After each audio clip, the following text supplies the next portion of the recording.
llegar ahora, o sea, en 5 minutos ya Genial, estará también presente, pues ¿sabes? bienvenidos Encarna y Daniel. Daniel, quisiera que nos expliques para las personas que tal vez por primera vez están escuchando el árbol de la vida, ¿qué es el árbol de la vida? Sí, bueno, el árbol de la vida es este dibujo que tengo aquí a mis espaldas, ¿no? Me aparto un poco, lo tengo aquí a mis espaldas. Este es un dibujo clave para entender lo que es la cábala, ¿no? Es decir, es un diagrama que está compuesto, como veis, por una serie de esferas de colores y unos caminos que las unen. Y en esos caminos, que son 22, están incrustadas las 22 letras del alfabeto hebreo. Y luego tenemos 10 esferas que se relacionan con los planetas, básicamente. Entonces, lo que sería este dibujo del árbol de la vida es un diagrama que trata de explicar cómo está creado el universo y el papel que tiene el ser humano en él. Es decir, hay una unidad que está a su vez dividida en diferentes aspectos a los que se llaman emanaciones. Es decir, hay un solo árbol, pero el árbol tiene muchas ramas, tiene muchos frutos. Entonces podríamos decir que nosotros podemos fijarnos en una parte de ese árbol o podemos fijarnos en todo. ¿Qué nos está diciendo esto? Que el ser humano es multidimensional, tiene múltiples aspectos y el universo también tiene múltiples aspectos, pero en su conjunto todo es una unidad. Entonces nos diría el árbol de la vida, podríamos definirlo también como la pluralidad dentro de la unidad. Es decir, que en realidad nosotros vemos fenómenos que parecen incoherentes o inconexos, pero a medida que la persona va abriendo su conciencia, se va dando cuenta de que todo está relacionado. Y un poco el árbol de la vida va en ese sentido, ¿no? De comprender procesos de la vida que están todos ellos relacionados entre sí. Cuando nosotros, digamos, aplicamos el árbol de la vida a la persona, podemos también entender o interpretar que todos nosotros también formamos un árbol de la vida, es decir, dentro del individuo, cada persona tiene su propio árbol, en el sentido de que la parte de arriba sería la cabeza y la parte de abajo serían los pies. Y las diferentes facetas de ese árbol están mostrando los diferentes aspectos del ser humano, los aspectos más elevados a los aspectos más bajos, que básicamente clasificaríamos en forma de pensamientos, en la parte de la cabeza, las emociones en la parte del corazón y los instintos en el bajo vientre. Por eso el árbol de la vida se descompone en tres triángulos, porque esos tres triángulos hacen referencia a esos tres aspectos, ¿no? Dentro del ser humano. Nosotros en la cultura occidental siempre estamos tratando de clasificar las cosas, ¿no? Y decimos arriba, abajo, blanco o negro, pero la cábala, que tiene, yo le encuentro muchas similitudes con doctrinas orientales, tiene una forma de pensar de que en realidad las cosas no son así, no son blanco-negro, sino que todo está realmente relacionado, ¿no? Entonces, por ejemplo, nosotros estamos acostumbrados a pensar en la idea de un espíritu, un alma y un cuerpo, pero para la cábala esto no es exactamente así, todo está relacionado. Entonces, diríamos de que el árbol de la vida nos muestra a un alma. El alma es una, pero hay un alma universal, hay un alma, podríamos decir, personal, individual, etcétera, pero todas ellas están relacionadas. Entonces diríamos de que esta alma, que está expresada en el árbol de la vida, tiene diferentes facetas o emanaciones. De manera que, por ejemplo, aquí en la Cábala se dice la parte superior del árbol se llama Neshama, la intermedia Ruach y la inferior Nefesh. Y podríamos asociarla efectivamente a la mente, a las emociones y a los instintos, pero realmente es una única cosa. Lo que pasa es que tiene diferentes niveles de vibración. Podríamos decir como el agua. Ponemos el ejemplo del agua, ¿no? El agua se puede manifestar en forma de vapor de agua, es decir, en forma de gas, se puede manifestar en forma líquida y se puede manifestar en forma sólida, en forma de hielo. ¿Qué ocurre? ¿Que son tres cosas distintas? No, es la misma sustancia, pero sí que es verdad que se manifiesta de maneras distintas. Hay diferentes estados del agua. Y con el alma pasaría algo similar, ¿no?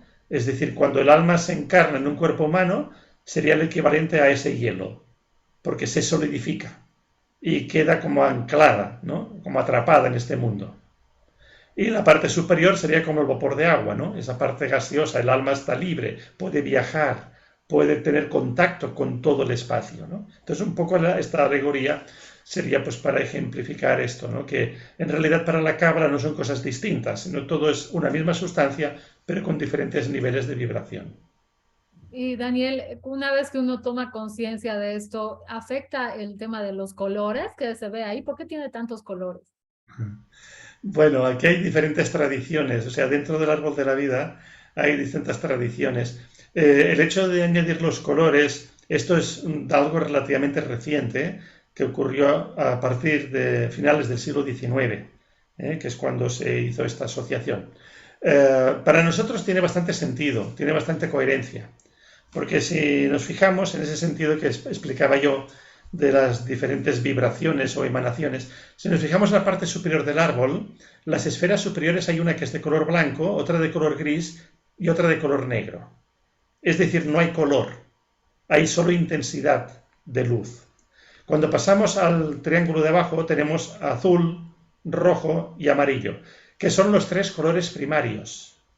Es decir, de estos tres colores se van después a crear todos los demás. Efectivamente, el triángulo que tenemos inferior tenemos verde, naranja y violeta, que es la mezcla de los otros colores, los que hay más arriba. Es decir, la mezcla de azul y amarillo nos daría verde, la mezcla de rojo con amarillo naranja y la mezcla de rojo con azul violeta. Y luego ya tenemos colores más hacia abajo, que vuelven a ser lo que llamaríamos colores terciarios. Es decir, primero no tenemos color, solo tenemos luz, después tenemos colores primarios, luego colores secundarios, luego colores terciarios. Bien, la importancia de esto es la siguiente. A medida que nosotros vamos descendiendo, podríamos interpretar que el color se va volviendo más opaco. No es tan brillante. Es decir, vamos cayendo en un espacio de sombra, oscuridad, en donde nos vamos alejando de la luz. Sin embargo, hay que tener en cuenta que todas esas esferas están conectadas por senderos o caminos, lo cual significa de que realmente la luz sigue estando ahí, aunque no seamos conscientes de ella.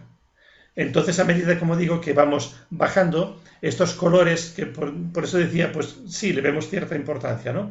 Porque dan esa idea de cómo se van derivando unos de otros y que a partir de una brillantez en la parte superior vamos cayendo en un nivel más opaco, ¿no? O más oscuro dentro de esa graduación. Y así, pues la interpretación del árbol pues también iría en este sentido, un descenso desde el espíritu hasta la materia y nos enseña el camino también para el camino de regreso. Una persona podría decir, creo que tú en la convocatoria, ¿no? de esta reunión decías, bueno, cómo podemos aplicar en el día a día, ¿no? Estos conocimientos. Bueno, realmente la cábala sí es un conocimiento para ser aplicado a nuestra vida en el día a día, efectivamente. ¿Por qué? Porque nos da conocimiento, nos da herramientas. Entonces, cuando una persona dispone de conocimiento, esa sabiduría o ese conocimiento le permite superar con más facilidad los desafíos y los obstáculos de la vida. Le permite salir del sufrimiento, encontrar, digamos, lo que sería el camino de la felicidad y del conocimiento. De hecho, nosotros tenemos una docena de libros escritos. Uno de ellos se titula precisamente El camino a la felicidad, o la felicidad como camino, dentro de la cábala. Es decir, nos explica efectivamente que hay un camino para hallar la felicidad a través de las herramientas de la cábala. En realidad, toda esa información es información, digamos, muy extensa. La cábala es un conocimiento muy extenso, requiere tiempo de estudio, requiere tiempo, pero a medida que la persona va asimilándolo, pues poco a poco pues va efectivamente comprendiendo mejor las cosas. Ocurre un proceso que hemos visto con el paso de los años que es bastante curioso. Y es de que cuando una persona hace un curso de cábala, la primera vez no entiende prácticamente nada, ¿no? Le suena muy raro todo. No es como un curso, yo que sé, de astrología o de tarot o de otra cosa que la persona ya con un curso ya comprende cosas, ¿no? Y entonces lo que ocurre es de que cuando una persona repite ese curso de cábala, dice, ahora lo entiendo, ahora entiendo bien lo que significa, ¿no? Es decir, que sí, esto indica de que, claro, es un conocimiento que nos exige también, digamos, insistir, profundizar, ¿no? Nosotros tratamos de explicarlo de la forma más sencilla posible, precisamente para que la persona pueda también, ¿no?, tener herramientas. Y como decía, pues claro, dar información o herramientas para aplicarlo a la vida cotidiana, en el día a día, porque si no sería simplemente un estudio erudito, sin más. Lo importante es eso, efectivamente, llevarlo a la práctica, ¿no? Y entonces, bueno, ahí se encuentra el conocimiento de cuáles serían todos los caminos o senderos que unen las diferentes esferas. A estas esferas se les llama sefirot, y estos sefirot son diferentes niveles del ser humano. Pero los caminos que las unen son, digamos, las enseñanzas o conocimientos que existen para cómo podemos activar esos sefirot o esas esferas, ¿no? Y nos dice cómo se relacionan unas cosas con otras. Entonces, por ejemplo, aquí detrás mío que veis esta esfera de color naranja, esta esfera naranja que tengo detrás es llamada Hot y representa los pensamientos, la mente. Y hay un canal que va hacia abajo, que es la esfera llamada Malkut, que es la tierra, el mundo físico. Entonces, cada uno de los senderos nos va a explicar de qué manera trabajar esa relación. Entonces diríamos, ¿de qué manera la mente interpreta el mundo físico? Pues a través de los conceptos, del lenguaje, de las ideas. Pero nos dirá, bien, pero tenemos que ser capaces de trascender ese lenguaje, ese concepto, y ir más allá. Y bueno, todo esto son, digamos, pequeños ejemplos que iremos también viendo, ¿no? Bueno, ahora se añade Encarna. Aquí tenemos el dibujo del árbol de la vida en el fondo, ¿no? Y bueno, ahora aquí viene Encarna. Vamos a ver si... Hola, buenas noches. Es que vengo de otro curso. Vengo de un curso de rayos. Buenas noches. Del rayo violeta. Gracias por estar acá. Bueno, pues el árbol de la vida. ¿Queréis saber para qué nos sirve? Pues para saber dónde estamos, para saber quiénes somos, para activar nuestra verdadera sabiduría y el verdadero potencial. Un ser humano que no sabe ni conoce, que tiene 12 hebras de ADN, que no conoce que esos sefiros están dentro de sí mismo y no sabe conectar con su corazón. Tenemos 10 esferas que son visibles, más 2 que son invisibles. Una que se llama Parroquet y la otra que se llama Da'at. Y Da'at es donde está todo el conocimiento. Pero nosotros necesitamos primero limpiar nuestra mente, limpiar las emociones, cultivar la fuerza de voluntad, quitar todos los programas y paradigmas metidos en nuestro cerebro a consecuencia de la educación de los abuelos, de la cultura, de las religiones y de todo lo demás. Debemos cuidar nuestro cuerpo físico. Entonces eso sería el Malkut. Malkut es el trabajo que tenemos que hacer para despojar y trabajar con la tierra, porque tenemos que anclar nuestras raíces en la tierra. Si no trabajamos nuestros elementos, si no trabajamos la tierra, si no amamos a toda la naturaleza, no podemos estar arriba, no podemos ir subiendo, porque el trabajo es ir subiendo el conocimiento, haciendo bajar el conocimiento de arriba superior aquí abajo. Tenemos que trabajar la mente para que sea el esplendor, pero no podemos tener esplendor si no tenemos un conocimiento de qué es el esplendor, qué es el Hot. Tenemos que tener un conocimiento qué es el Nepsa, qué son las emociones, qué es el amor de la familia, qué es el amor de la humanidad, qué es el amor por la naturaleza. No podemos liberarnos de los conceptos y de las ideas de los ancestros si no sabemos cómo hacerlo. Por lo tanto, aunque tengamos que trabajar desde abajo hacia arriba, tenemos que hacer descender la energía de la Ein Sof, que es la luz de la misericordia, la luz de la eternidad, hacia abajo, para que vaya recorriendo todos los senderos. Entonces, en cada séfiro hay un almacén de información, unos poderes ocultos que todos llevamos dentro. Y yo siempre digo que no puede haber una unión del espíritu y la materia, que es el árbol de la vida, es la unión de los dos mundos, si no hay una sabiduría, si no hay un entendimiento, si no hay un conocimiento, si no hay nada de todo eso, no lo podemos hacer.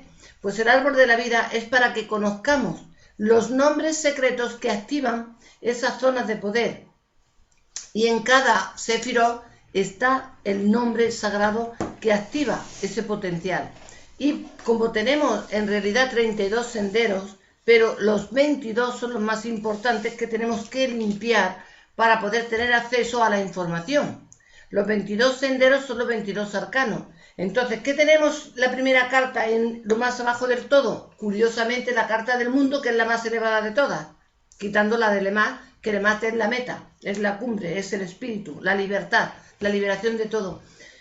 En Malkut está, entre Malkut y eso está el mundo. Ese sendero es el sendero de la muerte, señores, señoras.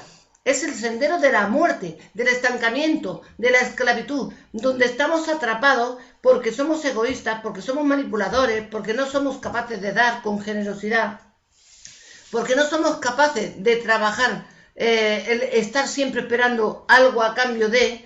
Tenemos que aprender a soltar y a amar, y a nuestro prójimo como a nosotros mismos, que Jesús lo decía. Tienes que amarte a ti, primero conocerte a ti, para que tú cuando te amas puedas amar a tu prójimo. Porque si tú no te amas no puedes dar nada. Si tú no estás lleno no puedes dar, no puedes compartir. Y entonces ese es el sendero que hay justamente entre Yesod y Malkut. O sea que es donde está el verde y el lila. ¿Lo veis? En el árbol de la vida. El sendero es que no se ve, ¿no? Sí, se Sí, ve. sí. ¿Sí se ve? Sí. Se ve. Entonces, qué curioso que ahí está el equilibrio de todos los elementos, porque están la cruz fija en el arcano número 21, que significa que tenemos que trabajar con todos los signos del zodíaco, con todos los planetas. ¿Para qué? Pues para ir venciendo el carácter que tiene ese planeta sobre la persona que está efectuando un carácter. Un Plutón tiene que trabajar la energía, tiene que sacar su fuego, tiene que sacar su fuerza. En fin, tenemos que trabajar todos los planetas y esos son los niveles del árbol de la vida. ¿Pero para qué nos sirve? Pues para sanarnos, para curarnos no solamente de enfermedades físicas, sino también mentales, también emocionales, también de vidas pasadas, para todo.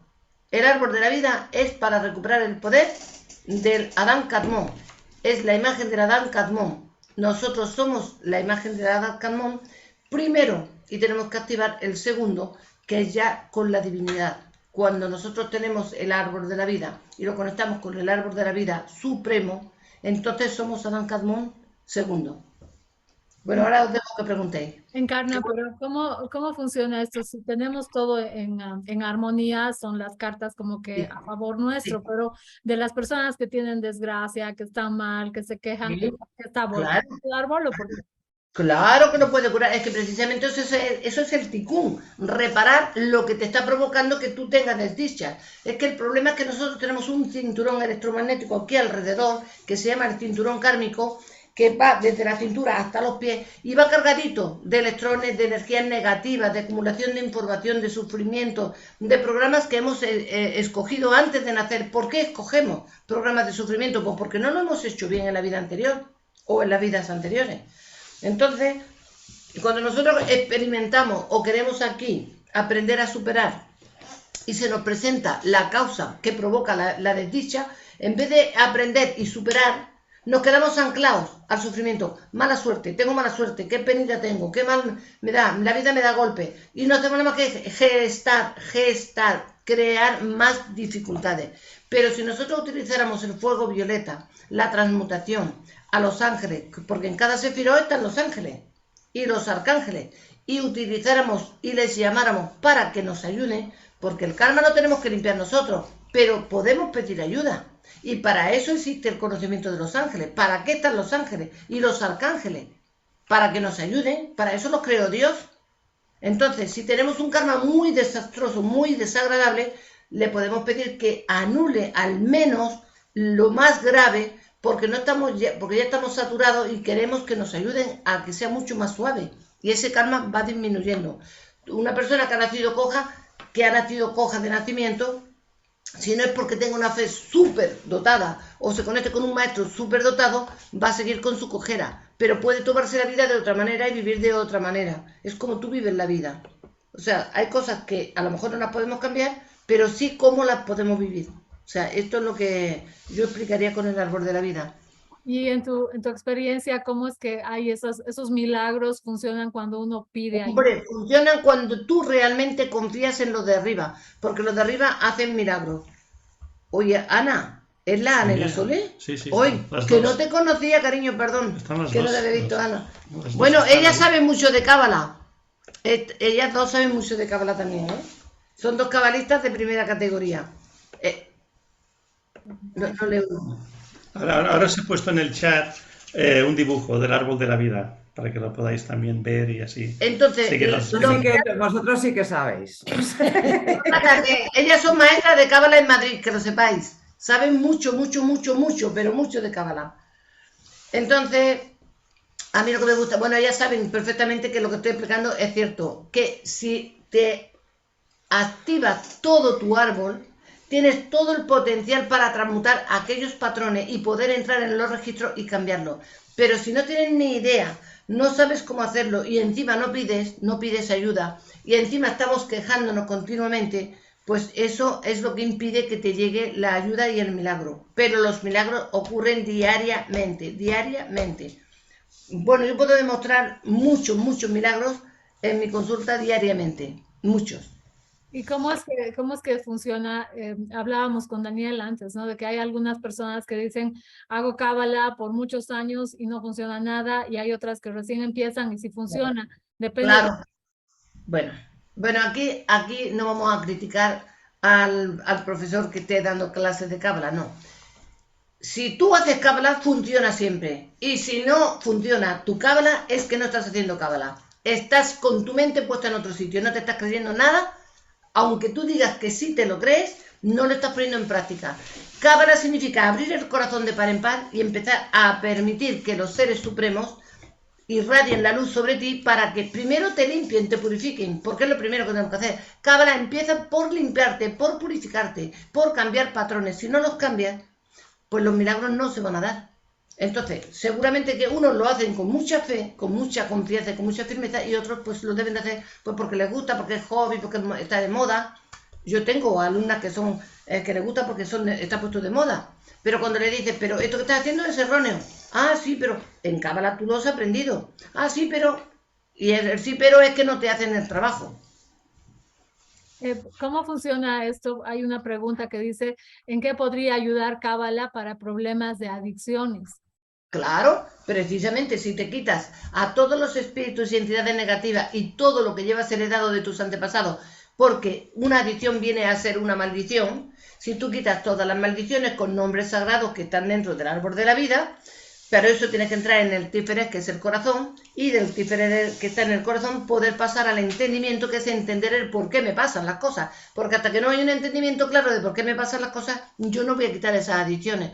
Pero yo garantizo que hay personas que han estado con la drogadicción, con drogas duras, con alcohol y otros vicios y otras cosas, y cuando han hecho cábala se les ha quitado. Entonces quiere decir que cábala limpia y reestructura, porque lo que hace es reparar lo que te provoca estar en la adicción. La adicción es síntoma de energías negativas heredadas de tu árbol, la mayoría de veces. Y estos puntos, nosotros estamos en Malkuth, ¿o dónde estamos en este planeta Tierra? Aquí estamos en Malkuth, la Tierra Malkuth es la Tierra. Pero estamos también, a ver, antes había explicado que la cábala, igual que el ser humano, es multidimensional. Entonces nosotros estamos en un mundo físico, que es la Tierra, pero al mismo tiempo tenemos, digamos, influencia en otras dimensiones. Por eso se habla del mundo de la mente, del mundo de las emociones, que realmente trasciende lo físico. Podríamos decir que pertenecen a una cuarta dimensión. Por ejemplo, el fenómeno de la telepatía. Pero la telepatía, la transmisión del pensamiento, no tiene una explicación a nivel físico. La explicación es en otra dimensión que ocurre ese proceso. Tenemos el ejemplo de los sueños. Los sueños tampoco están en Malkuth, están en Yesod, que es la segunda esfera, contando desde abajo. Los sueños son experiencias en otra dimensión, pero tienen su reflejo en el mundo físico. Por eso decía antes que el árbol de la vida hay que entenderlo como una unidad, dividida en diferentes partes, pero es una unidad. Y nosotros lo que pasa es de que dentro de esa unidad podemos tener conciencia de algunos aspectos y de otros no. Por ejemplo, el mundo de los sueños. Hay personas que recuerdan sus sueños y otros no. Pero eso no significa que no sueñen. Todo el mundo sueña. Entonces significa que nosotros tenemos experiencias en todas las dimensiones, en todas las esferas del árbol de la vida. Otra cosa es que las tengamos activadas, que las recordemos o que las usemos, pero están ahí, están ahí. Yo quería explicaros que esto de las adicciones, los problemas, los karmas duros, evidentemente están escritos en el Geburá de cada persona. Entonces, si tú traes un programa con experiencias duras, para corregirlo o anularlo o para que no te afecte tanto, se tiene que borrar, se tiene que anular a través de las buenas acciones, a través de la misericordia, a través del amor. No es simplemente, ala, yo me lo merezco, quítame, ya padre, límpiame, aquí yo ya no ha pasado nada, yo lo he hecho todo ya perfecto. No, yo tengo que reparar, es como decir, tengo que dar mi sueldo e ir pagando aquello que yo hice mal. ¿Cómo? Pues con una buena acción. Si hice una mala acción, ahora emprendo una buena acción. Pero ¿qué ocurre? Cuando una persona está en la lamentación y en la queja, no tiene ganas de ayudar a nadie, no piensa en ayudar a nadie, piensa que cuando da, te quedas sin él. Entonces no hay generosidad. Si no hay generosidad, no hay bondad, no hay misericordia, no hay rigor que se quite. El rigor se compensa y se libera y te van quitando el karma duro a través de las buenas acciones, de las buenas palabras, de los buenos pensamientos, de la buena enseñanza que te da a las personas. O sea, es una manera de ir librando karmas duros. Tenemos a Jessica que quiere hacer una pregunta, le voy a dar ahora. Hola, Jessica. Muy buenas tardes, Encarna. Hola. Muy Hola, buenas Hola, tardes. Hola, guapa. Bueno, mi pregunta es, no sé si es sencilla o... Ah, En el lánzala. árbol de la vida, Sí, nosotros tenemos la parte paterna y la parte materna. Sí. Si por mucho tiempo la familia materna nos ha abstraído de la familia paterna Ujú. y en algún momento yo decido salir de ese ciclo y tomar el lugar que me corresponde dentro de lo que es la familia paterna, ¿en qué podría influir eso? Porque estoy saliendo de un lugar, dejando un espacio para ocupar el espacio dentro de lo que correspondía a la familia paterna.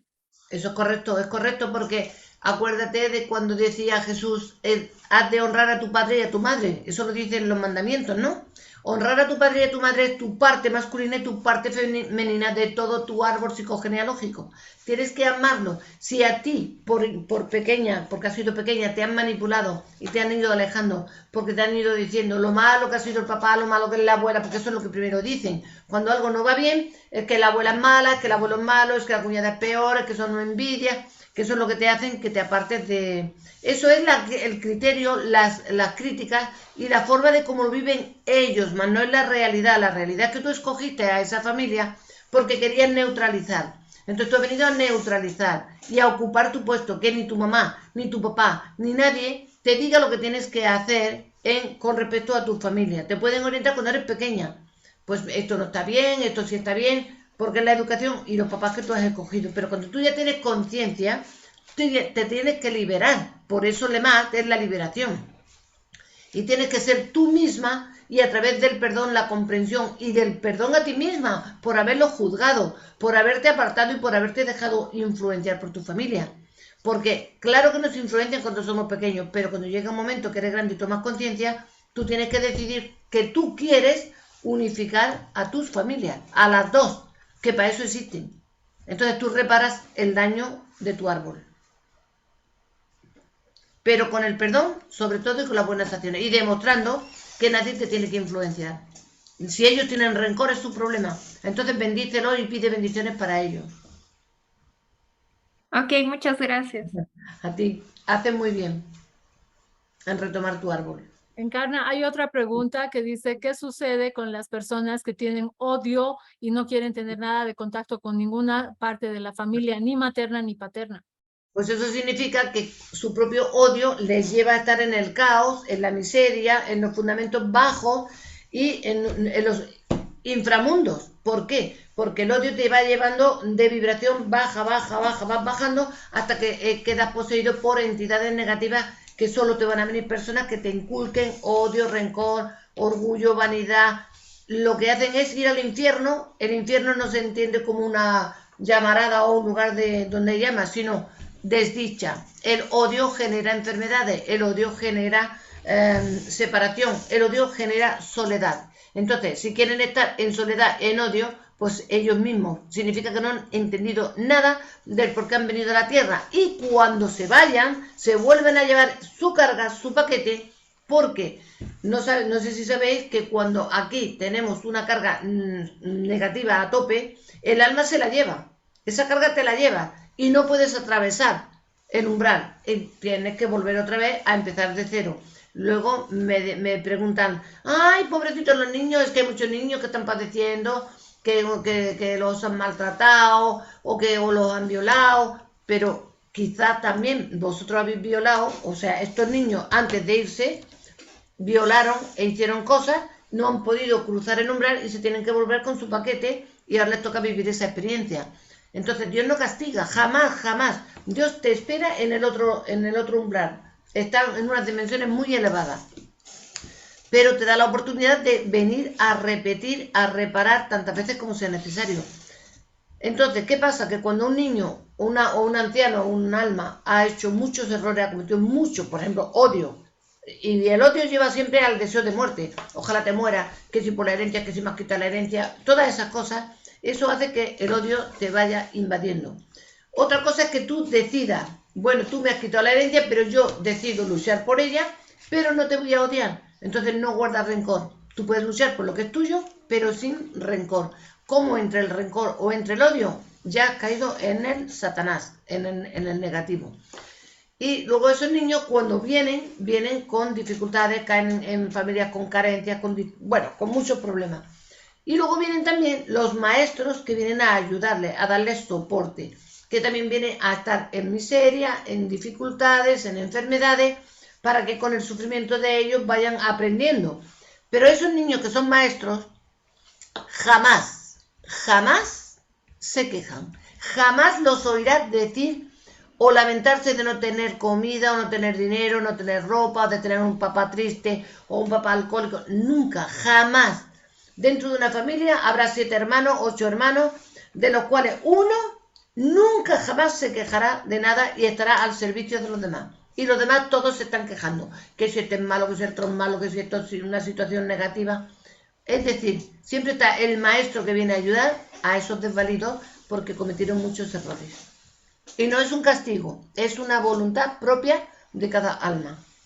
Ahora que estás explicando esto, creo que es importante que nos digas cuál es el efecto. En todo el mundo ahora está de moda, no me miras bien, te hago un amarre, te hago una maldición, una brujería. ¿Qué pasa en nuestro árbol de la vida cuando hacemos eso? Cuando hacemos eso caemos al infierno y entonces quedamos atrapados por los clipot y por los arcontes que no te van a dejar pasar al otro lado para que tomen la luz. Te vas a quedar colgadito como tú estás colgando o atando porque están manipulando la vida de seres sin ser conscientes. Entonces, muy mal por parte de todos los que lo hagan, muy mal. Y una vez que uno toma conciencia y quiere revertir, ¿qué tendría que hacer? Entonces, pedir perdón, el perdón y la purificación y buenas acciones, con buenas acciones y pidiendo siempre al guardián de los registros para que te vaya quitando el peso de lo malo que has hecho, porque eso de que Dios no perdona, no es verdad. Dios te perdona aunque tú hayas matado. Tú puedes haber matado a una persona o a 20 personas y tú te arrepientes y el arrepentimiento, la intención verdadera, hace que Dios te perdone. Natalia, ¿puedes habilitar tu audio, por favor? Hay preguntas. Natalia Sánchez.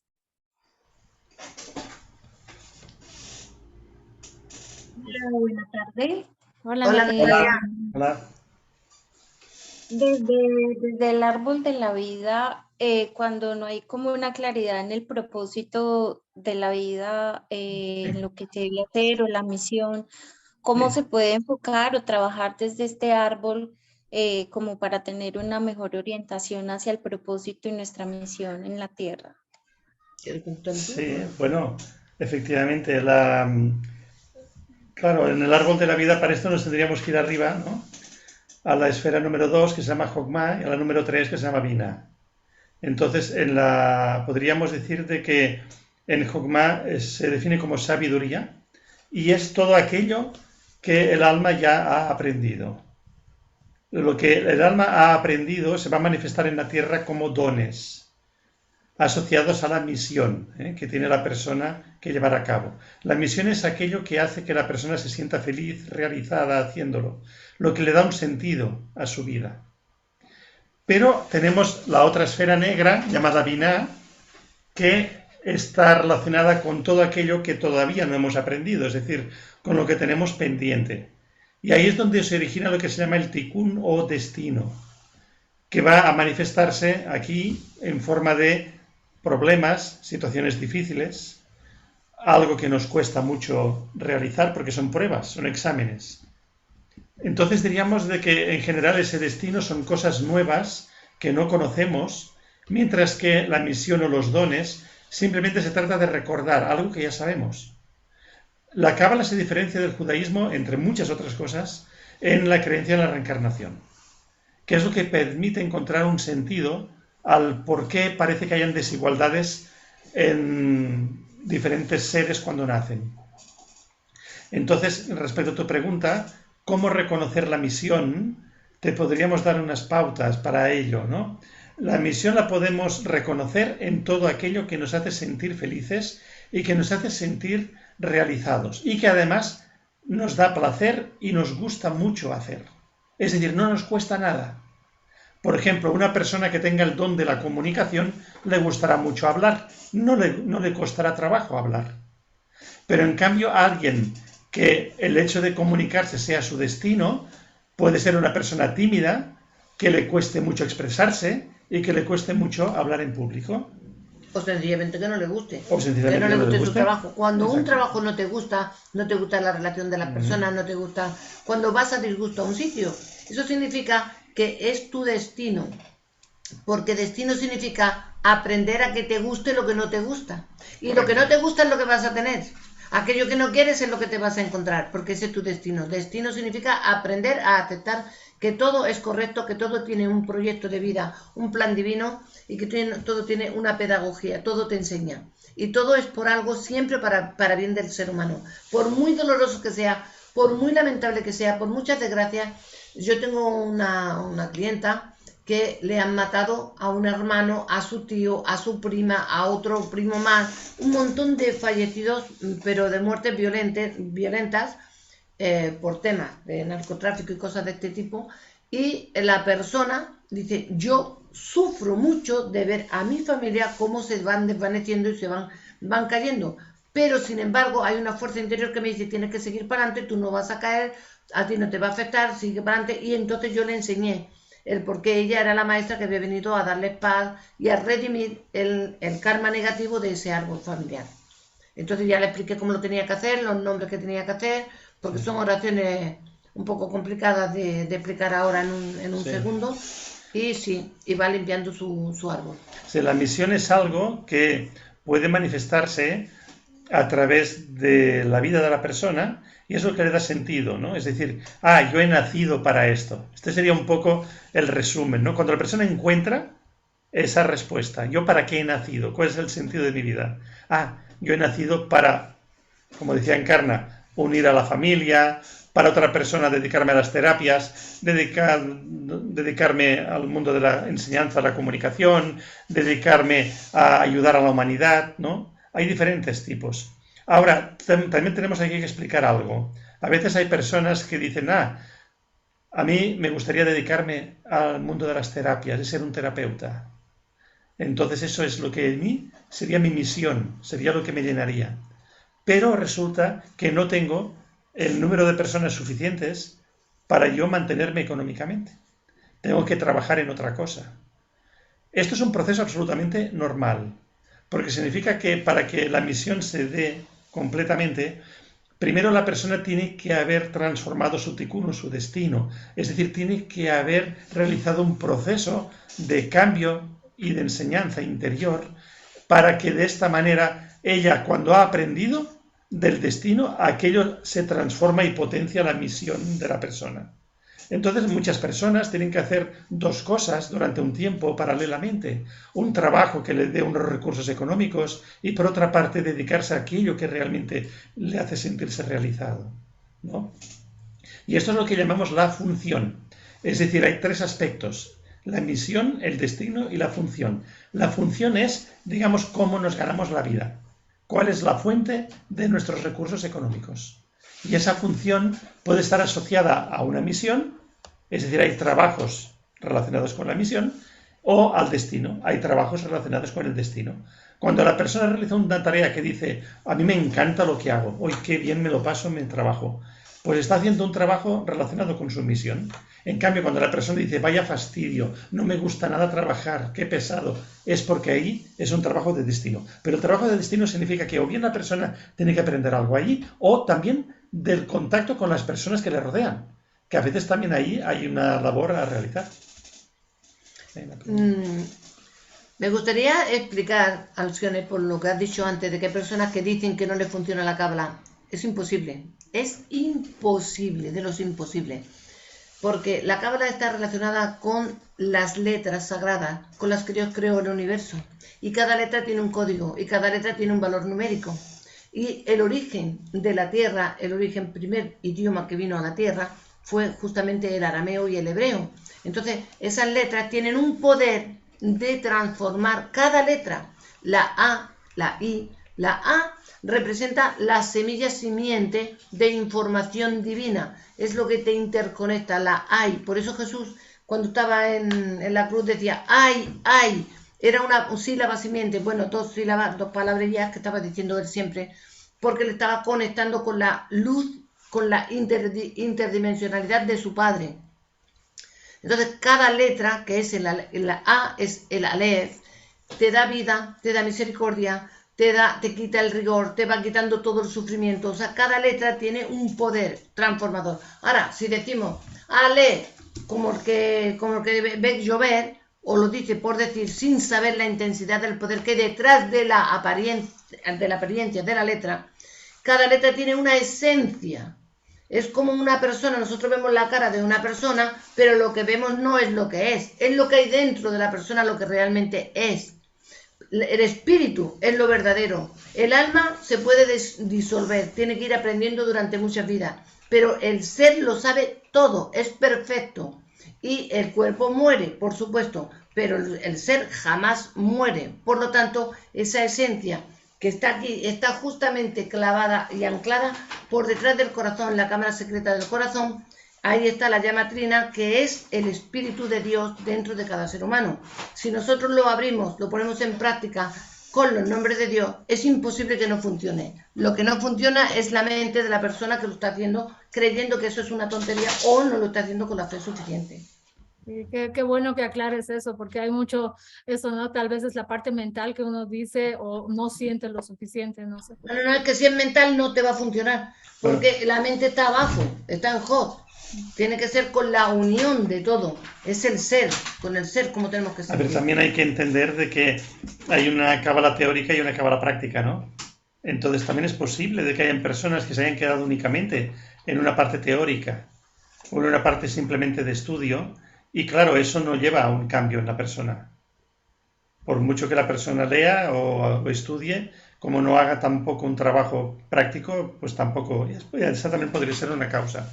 Y otra causa también podría ser que a veces hay personas que creen que están estudiando cábala y a lo mejor en lugar de estudiar cábala lo que están haciendo es estudiar judaísmo. Que no es lo mismo. Hay que distinguir la cábala del judaísmo. Es decir, el judaísmo es una religión que está basada en numerosos ritos, en numerosas prácticas y podríamos decir obligaciones, ¿no? Pasa como en la mayoría de las religiones, podríamos decir, que hay una pequeña parte de esa religión que está orientada a un proceso de cambio y transformación interior. Esto es lo que llamamos la práctica de la iniciación. La iniciación es para unos pocos, es para una minoría. En cambio, las religiones son para la gran mayoría. La diferencia básica también que existe entre una religión y el conocimiento iniciático es de que este último es de carácter universal, mientras que la religión está asociada a una determinada cultura. Lo que pasa es que es difícil distinguir a veces las dos cosas. Nosotros tenemos siempre que tratar de distinguir lo que es el conocimiento de lo que es la influencia cultural, porque la cultura está asociada a la religión. Pero en cambio, el conocimiento es universal, entonces no pertenece a ninguna cultura en especial, aunque pueda partir de esa cultura, pero no queda enganchada en ella. Y entonces el problema que muchas veces nos encontramos con la cábala es de que hay muchas personas que confunden la cábala con el judaísmo, o mezclan cosas, o explican cosas que en realidad son ritos judíos y que no son de Cábala, y te hacen creer que eso es de Cábala. ¿Está preguntando Jessica? Jessica, puedes habilitar tu micrófono. Perdón, muchas gracias por darme la palabra. Me quedé pensando mucho en este tema del judaísmo versus lo que es la cábala, Sí, particularmente porque, bueno, a mí desde pequeña me han enseñado muchas características de lo que es el judaísmo, sí, ¿ya? Entonces, nosotros no indicamos, digamos, que sea algún rito o alguna tradición propia de uno, sino que es una tradición propia para todos, o sea, que todos la pueden practicar, que claro, todos pueden claro. acceder a ella.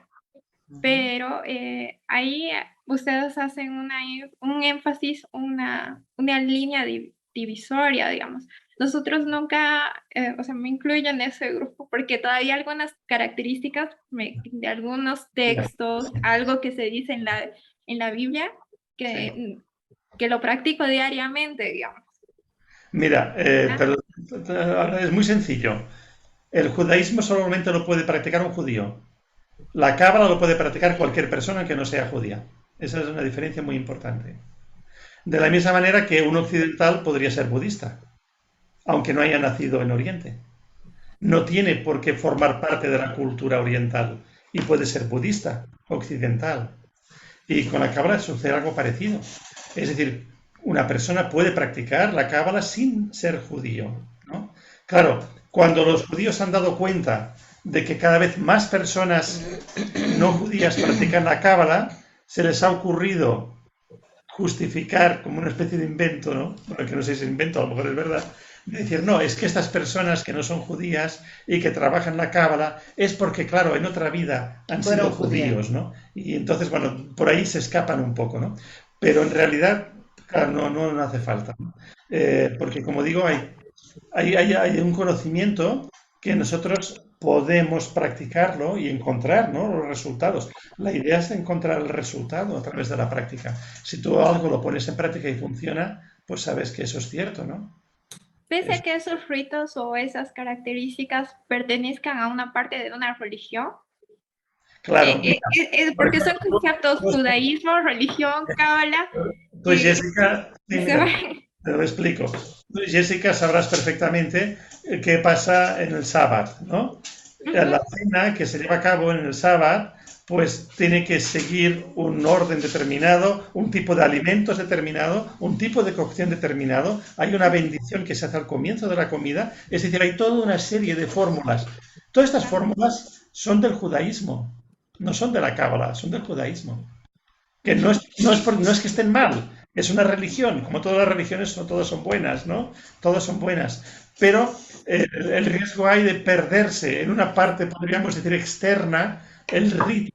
Es algo que a veces nos pierde en una fórmula externa y se nos olvida un poco el trabajo interno que estaría ahí asociado, ¿sabes? Sí. Ok, entonces sería prácticamente tener cuidado de que esas actividades que se vayan desarrollando no se vuelvan en un ritual, digamos, o sea, es solamente por algo externo, sino buscar más bien un significado interior para que realmente produzca un cambio, Eso es, independientemente de todo. Sí, eso es la cábala. mira, si esto ponemos el ejemplo del cristianismo, por ejemplo, ¿no? Hay muchas personas que creen que si van cada domingo a misa, ya han cumplido. Y durante toda la semana hacen una vida absolutamente común y corriente. Es un poco parecido, ¿no? Creer que asisten al rito de la misa todos los domingos, para ellos ya es cumplir con la religión. Ya están perdonados. Exacto. Okay. Además que también hay Muchísimas gracias. A ti, gracias. el argumento de que muchos te dicen Jesús ya murió por nuestros pecados, entonces todo está bien. Y ahí se queda.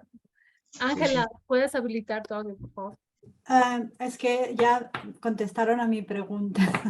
De todas formas, quiero saludar a Daniel y a Encarna porque hace mucho que soy desde Gerona. Hola. Hola Ángela, hola, ¿Os hola. acordáis?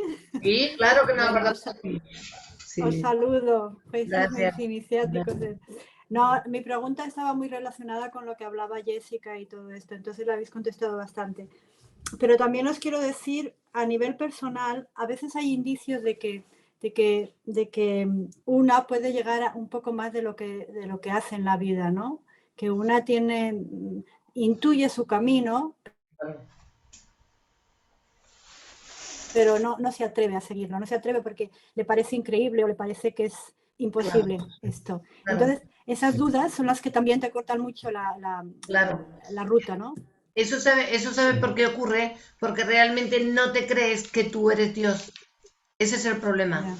Si tú te trabajas tu parte animal, tu parte humana, y te activas tu parte divina, eres la proyección de Dios aquí en la tierra, y Él necesita aquí a muchas personas que estén completamente puras, trabajando realmente en aquello que realmente están predicando, porque hay que predicar con la práctica, con el ejemplo.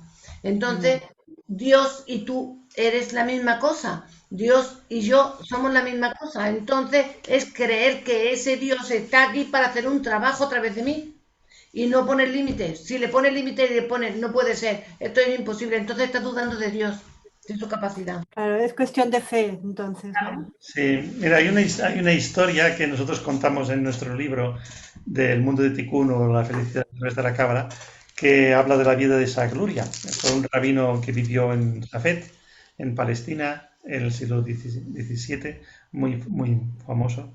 Y entonces en el relato se explica de que él tenía un discípulo llamado Jaime Vital, que en un momento determinado siente como el llamado para ir a buscar a su maestro y entonces viaja hasta Safed para conocer a Isaac Luria, ¿no?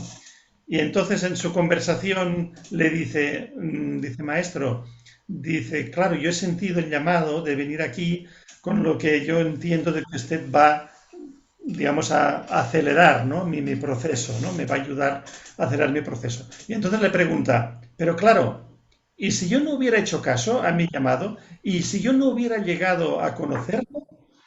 ¿Qué hubiera ocurrido? Y entonces él le contestó, pues mira, lo único que habría pasado es de que habrías demorado tu proceso. Es decir, lo habrías aplazado para el futuro o para otra vida.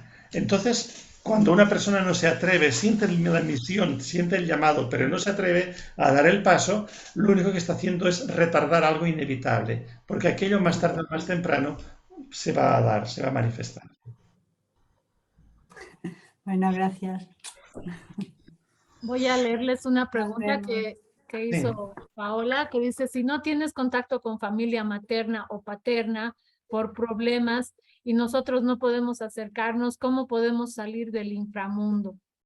Del inframundo no se entra por no tener contacto con el papá o la mamá o con la familia, sino por tener odio, por tener rencor, por tener deseos malos, no por no tener, porque una persona puede tener un papá y una mamá y la abandonan y tú no tienes por qué estar en el infierno, pues tú vives solo aplicándote a tu parte divina, a tu parte masculina, a tu parte femenina interna y nada más. No estás en el inframundo porque tu papá y tu mamá no quieran contacto contigo o hayas dejado. Lo que te lleva al inframundo es el odio, el rencor, el deseo de matar, el deseo de perjudicar al otro. Eso es lo que lleva al inframundo. A ver, creo que aquí hay una confusión porque confundimos progenitor con padres. Es decir, los padres son los educadores. Los padres pueden ser biológicos o adoptivos, o incluso personas que no sean ni siquiera de la familia, ¿no? Los padres son los educadores. Entonces, a veces una persona pues tiene un padre biológico que ha sido simplemente un progenitor, o a veces ni siquiera se conoce la figura de ese progenitor.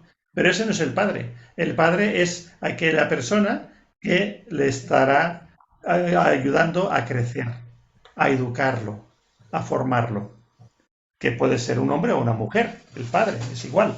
La cuestión es de que se trata de un educador.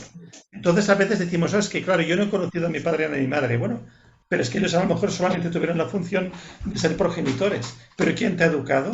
¿Quién te ha cuidado? Ah, pues me cuidó, yo que sé, una tía, un abuelo, no sé qué. Ese es tu padre realmente. Ahí él es tu ejemplo. El ejemplo del padre lo tienes que ver a través de ahí, de esa persona, ¿no? Esto pasa como a veces tenemos en nuestra vida amigos que decimos, es que Para mí estos amigos son más familia que mi propia familia. Es porque hay un pacto en Binah, en el destino, un pacto entre las almas para vivir experiencias. Y entonces todas aquellas personas que nos rodean están relacionadas con nuestro grupo de almas. Perfecto. Hay una pregunta, Encarna dice, ¿cómo explica la Cábala el demonio y los 7 pecados capitales? A ver, los pecados capitales, ¿qué son? ¿Qué es un pecado? Culpabilidades y errores y todo lo que está fuera de la ley.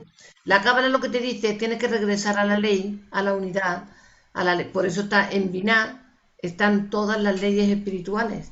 La primera ley que hay es la ley de la libertad. Luego tenemos la ley del amor, la ley de la armonía, la ley de la gratitud, la ley de compensación, la ley de causa y efecto, la ley de correspondencia. Entonces, todos los errores, todo lo que hayas cometido que esté fuera de la ley es un pecado. Que no es un pecado, eso es como le han puesto las religiones. Es un error. ¿Por qué?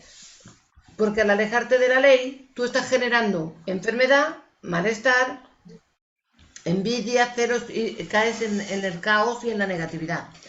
Entonces, los pecados capitales son los errores que tú estás cometiendo por actuar fuera de la ley. ¿Y cómo lo repara la Cábala? Con el amor, con la ley de la unidad. En esa unidad, en el Keter está la unidad. Con decir Ejeye, hacer Ejeye. Yo soy un ser supremo y está aquí en mi ser, dentro de mí. Nada más que sintiendo eso y comportándote bien con los demás, tus pecados capitales se disipan. No sé si he respondido a la pregunta. Sí, hay otra pregunta que dice, pero hay muchas personas que dicen que algunas personas nacen con estrellas y otras estrelladas. Sí, claro, muy claro, pero clarísimo, porque hay muchas personas que han sido generosas, bondadosas, amorosas, maestros divinos, que se han muerto y han vuelto para ayudar a estas otras personas que han odiado, han matado, han guerreado, han hecho violaciones, han hecho de todo. Entonces esas personas de mala estrella, que no es ninguna mala estrella, es simplemente que no han rectificado, no han vuelto a la ley. Pues esas otras personas de buena suerte o de buena estrella han compensado dando todo, ¿entiendes? Pero tú también puedes convertirte tu mala estrella en buena estrella. A eso es el árbol de la vida, para aprender a cambiar lo malo por bueno. Incluso aunque los signos astrológicos digan lo Los signos astrológicos son para modificarlos. Claro. Con la Cábala se modifican. Esto estoy harta yo de explicarlo. Los signos del zodíaco es para que tú nazcas bajo un Libra, un Tauro o un Capricornio, porque tienes que trabajar algo que no hiciste bien. Pero si te unificas al todo y a la fuente, en esa unidad, los planetas no tienen poder sobre ti. Por eso hay nombres de Dios que tienen poder para superar la negatividad de los astros, de las influencias de los astros, tanto personales como colectivas. Pero tiene la persona que trabajar. Yo no voy a cambiar la interferencia de todo el mundo, yo voy a cambiar mi mundo y el de las personas de mi tribu. Todo lo que sea mi tribu, que es toda la gente a la que se acerca a mí, eso es mi tribu. Entonces, si yo estoy aquí puesta para ayudar, todo lo que yo haga por mi tribu va a llegar y va a funcionar y siempre funciona. No sé si me he explicado bien. Las almas, nosotros somos ahora una tribu de almas. Si no, no estaríamos colocados uno frente al otro, no estaríamos aquí. Daniel, ¿qué piensas tú? Sí, bueno, sí, a ver, aquí lo que pasa es que cuando decimos buena suerte o mala suerte es algo relacionado con el tikkun, algo relacionado con el destino. A veces hay almas que vienen con aprendizajes más fuertes y otras más ligeras. Eso depende un poco de la evolución, es decir, a veces podríamos decir, hay almas que quieren evolucionar muy rápido. Entonces, claro, tienen todo lleno de obstáculos, ¿no? Porque tienen que hacer mucho esfuerzo. Y otras, pues que lo quieren todo como más despacio, ¿no? Bueno, eso es un poco el plan, lo que se llama el programa maestro o el programa de destino que elabora toda alma, ¿no? Veo que en el chat ahora aquí había una pregunta de una persona que preguntaba qué piensa la Cábala sobre la sexualidad. La sexualidad en el árbol de la vida está en esa esfera violeta llamada Yesod. Es decir, está ubicada, podríamos decir, a la altura de los órganos sexuales en el vientre. Está en esa parte, ¿no? Bien, entonces, claro, evidentemente cumple su función. cumple su función. No podemos, digamos, rechazarla porque forma parte de la vida y forma parte del propio cuerpo humano. Esta parte inferior estaría asociada con el mundo del instinto, ¿sí? Entonces, claro, cuando nosotros, digamos, se nos manifiesta el instinto de reproducción, la persona pues siente, ¿no?, la inclinación de unirse con otra persona o de practicar esa sexualidad. Bien es cierto de que cada esfera debe estar también en un punto de equilibrio, pero la cábala no rechaza la sexualidad. Eso puede ser de que no sé, alguien pues así un tanto extremista pues haya, digamos, pensado eso, ¿no? Hay que decir también que, por ejemplo, en la Iglesia Católica nos encontramos con el voto de celibato. Bien, este domingo estábamos justamente en Madrid explicando sobre este tema y explicando de que, claro, el problema está en que uno puede renunciar a algo cuando ya está saturado y cuando ya ha vivido todas las experiencias posibles. Entonces sí que puede llegar un momento en donde la persona diga, mira, a mí esto ya no me interesa y yo ya no quiero. Pero cuando la persona intenta renunciar a algo que no ha vivido, el caso de la sexualidad en los sacerdotes católicos, ya vemos lo que pasa, a nivel de abusos, desviaciones de todo tipo, ¿no? Y eso es porque se ha intentado renunciar a algo antes de tiempo, antes de haberlo vivido. Entonces puede ser que un cabalista pudiera llegar a ese punto, ¿no?, de renunciar a la sexualidad, pero siempre sería en un determinado punto en donde la persona ya no le queda más por vivir, es decir, ya ha vivido todo lo relacionado con ese aspecto.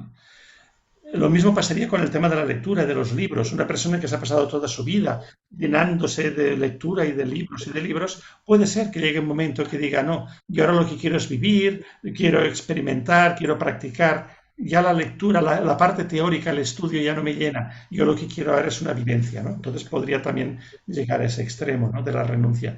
Pero primero nosotros tenemos que vivir todas las experiencias, eso está claro.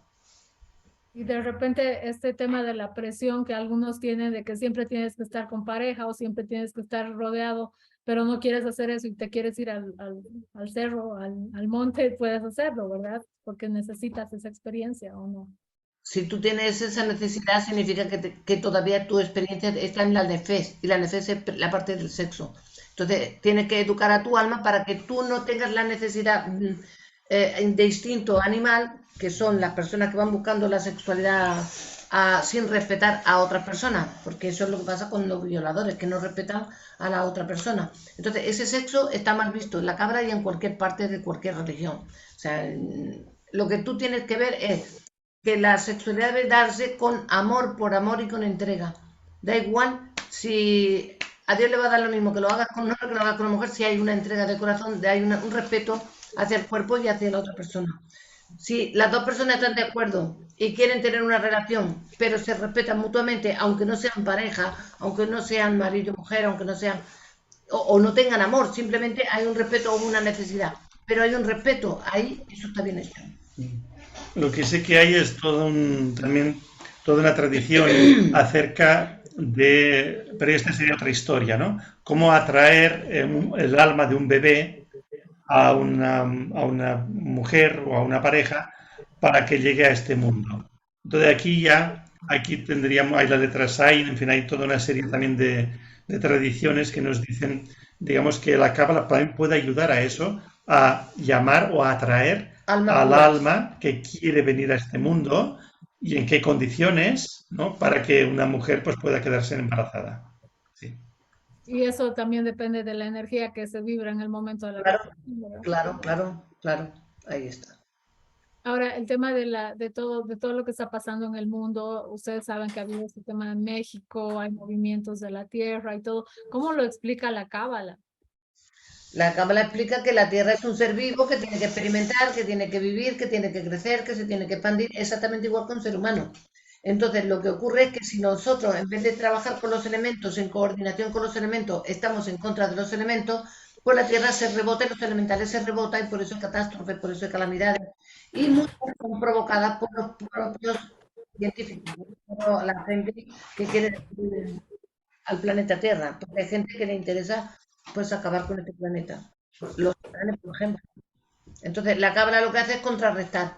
Nosotros hacemos, pues yo cada día, cuando hago empezar en el trabajo, lo primero que hago es pedir a los elementales de la tierra que reciban las bendiciones, que todo lo que tienen en hambre, hasta donde yo pueda llegar, o Dios pueda llegar a través de mí. Porque claro, no soy el Dios de todo el mundo, pero todo lo que corresponde a mi tribu, a mi gente, a todas las partes que pueda llegar, llega. Llegan las bendiciones y desde luego se evitan catástrofes continuamente. Ok. Para finalizar, Daniel, quisiera que nos expliques un poco cómo podemos hacer esto del día a día, ¿no? Si alguien quiere empezar a tomar conciencia, ¿hay alguna palabra que se podría empezar a repetir desde la cábala? Bueno, lo primero es que hay que comprender lo que es el árbol de la vida, todos sus componentes. Porque el estudio, yo a veces he comparado el árbol de la vida con un sistema que permite encajar todas las cosas en su lugar. A veces las personas llegan a la cábala después de que ya han estudiado otras temáticas, otros estudios, otras disciplinas, ¿no? Y a veces lo que ocurre es de que la persona tiene una confusión porque ha aprendido cosas que parecen contradictorias y no sabe realmente cuál es la verdad de todo lo que ha podido aprender, ¿no? Cuando nosotros estudiamos el árbol de la vida de la cábala es como si todas las piezas encajaran y todo se coloca en su lugar. Entonces yo diría que lo primero de todo que tiene que hacer la persona que quiere estudiar cábala, primero que todo, es estudiar todo el árbol de la vida en todo su conjunto. Y bueno, vuelvo otra vez a citar esa Gloria. Nosotros tratamos un poco de seguir el orden que él seguía, ¿sabes? Cuando él se le llegaba a un alumno, él le enseñaba la cábala de una forma gradual. Entonces los pasos eran los siguientes. Primero le enseñaba el árbol de la vida, en qué consiste, todas sus partes, etc. Después, a partir de aquí, pasaba a explicarle los nombres de Dios. Y después le explicaba ya temas de la cábala con la sanación. Es decir, que el árbol de la vida, él es lo primero que explicaba, nosotros también.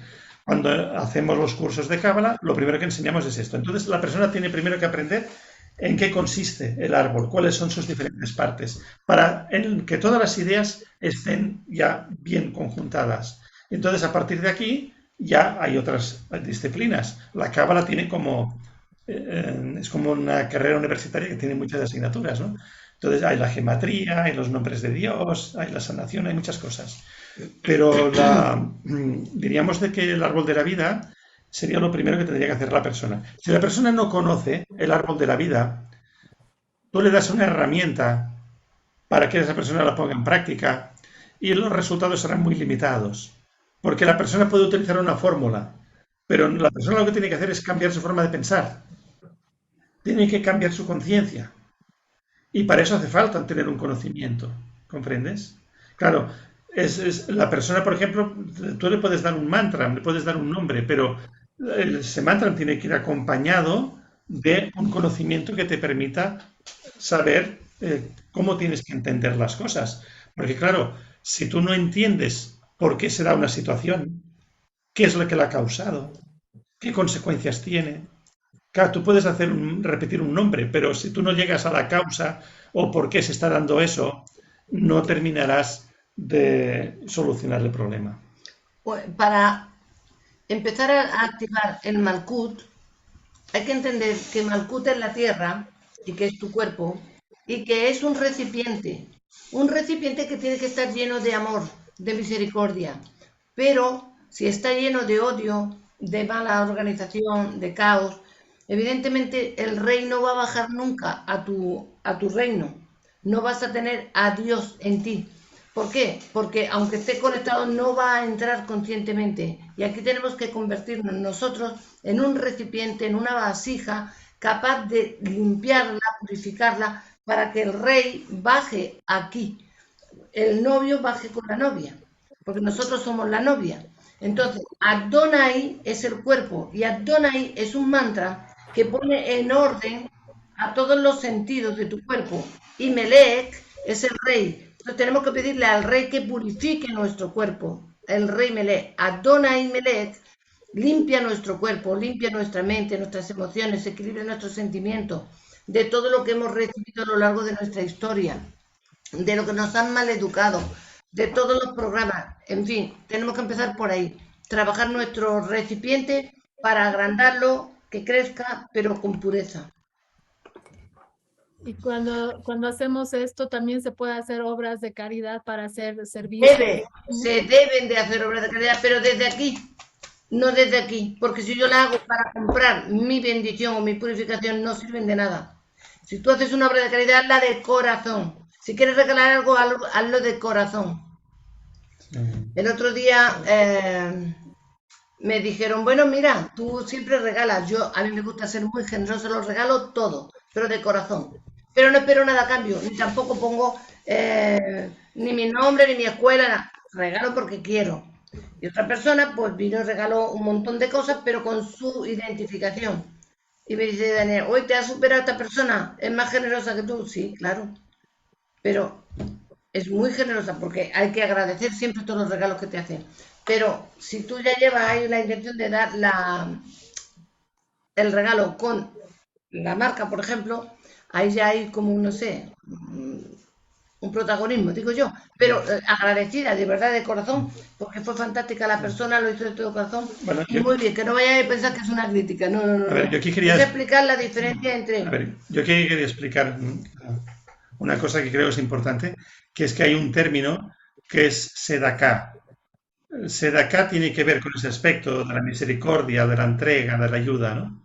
Pero la Sedaká se considera de que es, ante todo, el impartir un conocimiento. O sea, llegamos a esa famosa frase que dice, es mejor enseñar a pescar que regalar pescado. Entonces, el propósito de la cábala es este, enseñarnos a pescar. O sea, enseñarnos, digamos, a entregar conocimiento, a aprender y luego entregar conocimiento, porque el conocimiento, la información, es lo que permitirá a la persona el cambio. La caridad está muy bien, pero la caridad es solo material. Entonces puede aliviar un tema muy puntual, muy concreto, pero el conocimiento puede hacer que la persona salga de sus problemas y solucione definitivamente una situación de su vida. Por eso la Sedaká es la entrega de conocimiento.